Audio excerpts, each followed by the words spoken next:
सूत जी ने कहा, महात्माओं, तुम लोग धन हो और सर्वथा कृत हो, क्योंकि पराम्बा उमा ने महान चरित्र के विषय में पूछ रहे हो। पराम्बा उमा के महान चरित्र के विषय में पूछ रहे हो, जो इस कथा को सुनते हैं, पूछते हैं और बाँचते हैं तथा उनके चरण कमलों की धूलि को ही ऋषियों ने तीर्थ माना है। जिनका चित्त परम संबित स्वरूपा श्री उमा देवी के चिंतन में लीन है, वे पुरुष धन है, कृत्य है, उनकी माता और कुल भी धन है। ओम नमः शिवाय। कैसे आप लोग? ईश्वर कृपा से आप सब अच्छे होंगे। ईश्वर सब पे कृपा बनाए रखे, सबका कल्याण करें। आज मैं बताने जा रही हूँ श्री शिव महापुराण के उमा संहिता का 28 से 45 अध्याय और भगवती उमा के कालिका अवतार की कथा। समाधि और सूरत के समक्ष मेधा का देवी की कृपा से मधु कैटभ के वध का प्रसंग सुनाना। ओम नमः शिवाय, ओम नमः शिवाय, हरि हर बोले नमः शिवाय। गंगाधराय शिव गंगाधराय, हरि हर बोले नमः शिवाय। नमः शिवाय, ओम नमः शिवाय, हरि हर बोले नमः शिवाय। ओम नमः शिवाय। इसके अनंतर छाया पुरुष सर्ग कश्यप वंश, मनवंतर, मनुवंश, सत्यव्रत आदि वंश, पितृकल्प तथा व्यासोत्पत्ति आदि का वर्णन सुनने के पश्चात मुनियों ने सूत जी से कहा, ब्रह्मवेत्ताओं में श्रेष्ठ सूत जी, हमने आपके मुख से भगवान शिव के अनेक इतिहास से युक्त रमणीय कथा सुनी, जो उनके नाना अवतारों से संबंध रखती है तथा मनुष्यों को भोग और मोक्ष प्रदान करने वाली है। अब हम आपसे जगत जननी भगवती उमा का मनोहर चरित्र सुनना चाहते हैं। परब्रह्म परमात्मा महेश्वर की जो आद्या सनातन शक्ति है, वह उमा नाम से विख्यात है। वे ही त्रिलोकी को उत्पन्न करने वाली पराशक्ति है। महामते, दक्ष कन्या सती और हिमवान की पुत्री पार्वती, ये उमा के 2 अवतार हमने सुने। सूत जी, अब उनके दूसरे अवतारों का वर्णन कीजिए। जगत जननी लक्ष्मी जननी जगदम्बा उमा के गुणों को सुनने से कौन बुद्धिमान पुरुष विरत हो सकता है? ज्ञानी पुरुष भी कभी उनके कथा श्रवण के शुभ अवसर को नहीं छोड़ते। सूत जी ने कहा, महात्माओं, तुम लोग धन्य हो और सर्वथा कृतकृत्य हो, क्योंकि पराम्बा उमा के महान चरित्र के विषय में पूछ रहे हो। जो इस कथा को सुनते हैं, पूछते हैं और बाँचते हैं, उनके चरण कमलों की धूलि को ही ऋषियों ने तीर्थ माना है। जिनका चित्त परम संवित स्वरूपा श्री उमा देवी के चिंतन में लीन है, वे पुरुष धन्य हैं, कृतकृत्य हैं, उनकी माता और कुल भी धन्य हैं। जो समस्त कारणों की भी कारण रूपा देवी श्री उमा की स्तुति नहीं करते, वे माया के गुणों से मोहित तथा भाग्यहीन हैं। उन्हें संशय नहीं है। जो करुणा रस की सिंधु स्वरूपा महादेवी का भजन नहीं करते, वे संसार रूपी घोर अंधकूप में पड़े रहते हैं। वे संसार रूपी घोर अंधकूप में पड़ते हैं। जो देवी उमा को छोड़कर दूसरे देवी देवताओं की शरण लेता है, वह मानो गंगा जी को छोड़कर प्यास बुझाने के लिए मरुस्थल के जलाशय के पास जाता है। जिनके स्मरण मात्र से धर्म आदि चारों पुरुषार्थों की अनायास प्राप्ति होती है, उन देवी उमा की आराधना कौन श्रेष्ठ पुरुष छोड़ सकता है? पूर्व काल में महामना सुरथ ने महर्षि मेधा से यही बात पूछी थी। उस समय मेधा ने जो उत्तर दिया, मैं वही बता रहा हूँ, तुम लोग सुनो। पहले स्वारोचिष मनवंतर में विरथ नाम से प्रसिद्ध एक राजा हो गए हैं। उनके पुत्र सुरथ हुए, जो महान बल और पराक्रम से संपन्न थे। वे दान निपुण, सत्यवादी, स्वधर्म कुशल, विद्वान, देवी भक्त, दया सागर तथा प्रजाजनों का भली भांति पालन करने वाले थे। इंद्र के समान तेजस्वी राजा सूरत के पृथ्वी पर शासन करते समय 9 ऐसे राजा हुए जो उनके हाथ से भूमंडल का राज छीन लेने के प्रयत्न में लगे थे। उन्होंने भोपाल सूरत की राजधानी कोल्हापुरी को चारों ओर से घेर लिया। उनके साथ राजा का बड़ा भयानक युद्ध हुआ। उनके शत्रुगण बड़े प्रबल थे, अतः युद्ध में भोपाल सूरत की पराजय हुई। शत्रुओं ने सारा राज्य अपने अधिकार में लेकर के सूरत को कोल्हापुरी से निकाल दिया। राजा अपनी दूसरी पुरी में आए और वहां मंत्रियों के साथ रहकर राज्य करने लगे, परंतु प्रबल विपक्षियों ने वहां भी आक्रमण करके उन्हें पराजित कर दिया। देवयोग से राजा के मंत्री आदि गण भी उनके शत्रु बन बैठे और खजाने में जो धन संचित था वह सब उन विरोधी मंत्री आदि ने अपने हाथ में कर लिया। तब राजा सूरत शिकार के बहाने अकेले ही घोड़े पर सवार होकर नगर से बाहर निकले और गहन वन में चले गए। वहां इधर उधर घूमते हुए राजा ने एक श्रेष्ठ मुनि का आश्रम देखा, जो चारों ओर फूलों के बगीचे लगे होने से बड़ी शोभा पा रहा था।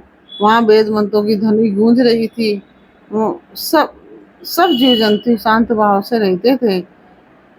मुनि के शिष्यों तथा उनके भी शिष्यों ने उस आश्रम को सब ओर से घेर रखा था। महामते विप्रवर मेधा के प्रभाव से उस आश्रम में महाबली व्याघ्र आदि अल्प शक्ति वाले गौ आदि पशुओं को पीड़ा नहीं देते थे। वहां जाने पर मुनीश्वर मेधा ने मीठे वचन, भोजन और आसन द्वारा उन परम दयालु विद्वान नरेश का आदर सत्कार किया। एक दिन राजा सूरत बहुत ही चिंतित तथा मोह के वशीभूत होकर अनेक प्रकार से विचार कर रहे थे। इतने में ही वहां एक वैश्य पहुंचा। राजा ने उससे पूछा, भैया तुम कौन हो और किस लिए यहाँ पर आए हो? क्या कारण है कि दुखी दिखाई दे रहे हो? यह मुझे बताओ। राजा के मुख से यह मधुर वचन सुनकर प्रबल समाधि ने दोनों नेत्रों से आंसू बहाते हुए प्रेम और नम्रता पूर्वक वाणी में इस प्रकार उत्तर दिया। वैश्य बोला, राजन मैं वैश्य हूँ, मेरा नाम समाधि है। मैं धनी के कुल में उत्पन्न हुआ हूँ, परंतु मेरे पुत्रों और स्त्री आदि ने धन के मोह से मुझे घर से निकाल दिया है। अतः अपने प्रारब्ध कर्म से दुखी हो मैं वन में चला आया हूँ। करुणा सागर प्रभु, यहाँ आकर मैं पुत्रों, पौत्रों, पत्नी, भाई, भतीजे तथा अन्य सुहृदयों का कुशल समाचार नहीं जान पाता। राजा बोले, जिन दुराचारी तथा धन के लोभी पुत्र आदि ने तुम्हें निकाल दिया है, उन्हीं के प्रति मूर्ख जीव की भांति तुम प्रेम क्यों करते हो? वैश्य ने कहा, राजन आपने उत्तम बात कही है। आपकी वाणी सारगर्भित है, तथापि स्नेह पास से बंधा हुआ मेरा मन अत्यंत मोह को प्राप्त हो रहा है। इस तरह मोह से व्याकुल हुए वैश्य और राजा दोनों मुनिवर मेधा के पास गए। वैश्य सहित राजा ने हाथ जोड़कर मुनि को प्रणाम किया और इस प्रकार कहा, भगवान आप हम दोनों के मोह पास को काट दीजिए। मुझे राजलक्ष्मी ने छोड़ दिया है और मैंने गहन वन की शरण ली, तथापि राज छिन जाने के कारण मुझे संतोष नहीं है। और यह वैश्य है जिसे स्त्री आदि स्वजनों ने घर से निकाल दिया है, तथापि उनकी ओर से इसकी ममता दूर नहीं हो रही है। इसका क्या कारण है बताइए? समझदार होने पर भी हम दोनों का मन मोह से व्याकुल हो गया है। यह तो बड़ी भारी मूर्खता है। राजन ऋषि बोले, राजन सनातन शक्ति स्वरूपा जगदम्बा महामाया कही गई हैं।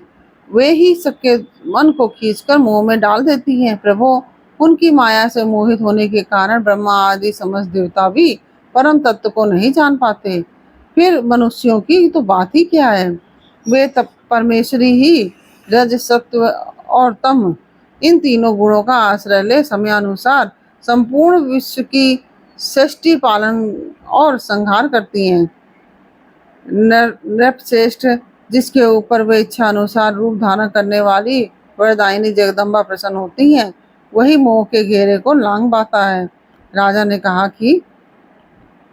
राजा ने पूछा कि मुने, जो सबको मोहित करती हैं वे देवी महामाया कौन है और किस प्रकार उनका प्रादुर्भाव हुआ है, यह कृपा करके मुझे बताइए। ऋषि बोले, जब सारा जगत एकांड के जल में निमग्न था और योगेश्वर भगवान केशव शेष की शैया बिछाकर योग निद्रा का आश्रय ले शयन कर रहे थे, उन दिनों भगवान विष्णु के कानों के मल से दो असुर उत्पन्न हुए, जो भूतल पर मधुकैटभ के नाम से विख्यात हैं। वे दोनों विशालकाय घोर असुर प्रलय काल के सूर की भांति तेजस्वी थे। उनके जबड़े बहुत बड़े थे। उनके मुख डाढ़ों के कारण ऐसे विकराल दिखाई देते थे मानो वे संपूर्ण जगत को खा जाने के लिए उद्यत हों। उन दोनों ने भगवान विष्णु की नाभि से प्रकट हुए कमल के ऊपर विराजमान ब्रह्मा को देखकर पूछा, अरे तू कौन है? ऐसा कहते हुए वे उन्हें मार डालने के लिए उद्यत हो गए। ब्रह्मा जी ने कहा कि ये दोनों दैत्य आक्रमण करना चाहते हैं और ब्रह्मा जी ने जब देखा कि ये दोनों दैत्य आक्रमण करना चाहते हैं और भगवान जनार्दन समुद्र के जल में सो रहे हैं, तब उन्होंने परमेश्वरी का स्तवन किया और उनसे प्रार्थना की, अंबिके तुम इन दोनों दुर्जय असुरों को मोहित करो और अजन्मा भगवान नारायण को जगा दो। ऋषि कहते हैं, इस प्रकार मधु और कैटभ के नाश के लिए ब्रह्मा जी के प्रार्थना करने पर संपूर्ण विद्याओं की आदि देवी जगत जननी महाविद्या फाल्गुन शुक्ला द्वादशी को त्रैलोक्य मोहिनी शक्ति के रूप में प्रकट हो महाकाली के नाम से विख्यात हुई। तदंतर आकाशवाणी हुई, कमलासन डरो मत, आज युद्ध में मधुकैटभ को मारकर मैं तुम्हारे कंटक का नाश करूंगी। यूं कहकर वे महामाया श्री हरि के नेत्र और मुख आदि से निकलकर अव्यक्त जन्मा ब्रह्मा के दृष्टिपथ में आ खड़ी हो गई। फिर तो देवादिदेव ऋषिकेश जनार्दन जाग उठे। उन्होंने अपने सामने दोनों दैत्य मधु और कैटभ को देखा। उन दैत्यों के साथ अतुल तेजस्वी विष्णु का 5000 वर्षों तक बाहु युद्ध हुआ। तब महामाया के प्रभाव से मोहित हुए उन श्रेष्ठ दानवों ने लक्ष्मीपति से कहा कि तुम हमसे मनवांछित वर ग्रहण करो। नारायण बोले, यदि तुम लोग प्रसन्न हो तो मेरे हाथ से मारे जाओ, यही मेरा वर है, इसे दो। मैं तुम दोनों से दूसरा वर नहीं मांगता। ऋषि कहते हैं, उन असुरों ने देखा कि सारी पृथ्वी एकांड के जल में डूबी हुई है। तब वे केशव से बोले, हम दोनों को ऐसी जगह मारो जहाँ जल से भींगी हुई धरती ना हो। बहुत अच्छा कहकर भगवान विष्णु ने अपना परम तेजस्वी चक्र उठाया और अपनी जांघ पर उनके मस्तक रखकर काट डाला। राजन, यह कालिका की उत्पत्ति का प्रसंग कहा गया है। महामते, अब महालक्ष्मी के प्रादुर्भाव की कथा सुनो। देवी उमा निर्विकार और निराकार होकर भी देवताओं का दुख दूर करने के लिए युग युग में साकार रूप धारण करके प्रकट होती हैं। उनका शरीर ग्रहण उनकी इच्छा का वैभव कहा गया है। वे लीला से इसलिए प्रकट होती हैं कि भक्तजन उनके गुणों का गान करते रहें। इस प्रकार से यह अध्याय पूर्ण हुआ। यह अध्याय आपको कैसा लगा, यह मुझे कमेंट बॉक्स में अवश्य बताइए। अगर अध्याय आपको अच्छा लगा, कहानी समझ में आई है, तो वीडियो को लाइक शेयर अवश्य कीजिए और कमेंट में ओम नमः शिवाय अवश्य लिखिए, क्योंकि आप लोग कमेंट नहीं करते हैं। कमेंट जरूर किया करिए। कमेंट करते हैं तो हमको भी अच्छा लगता है कि चलिए आपको कथा समझ में आ रही है, तो मुझे भी बहुत अच्छा लगता है, इसलिए कमेंट जरूर किया करिए। फिर मिलते हैं आपसे अगले अध्याय के साथ अगले वीडियो में। तब तक के लिए ओम नमः शिवाय। राधे राधे।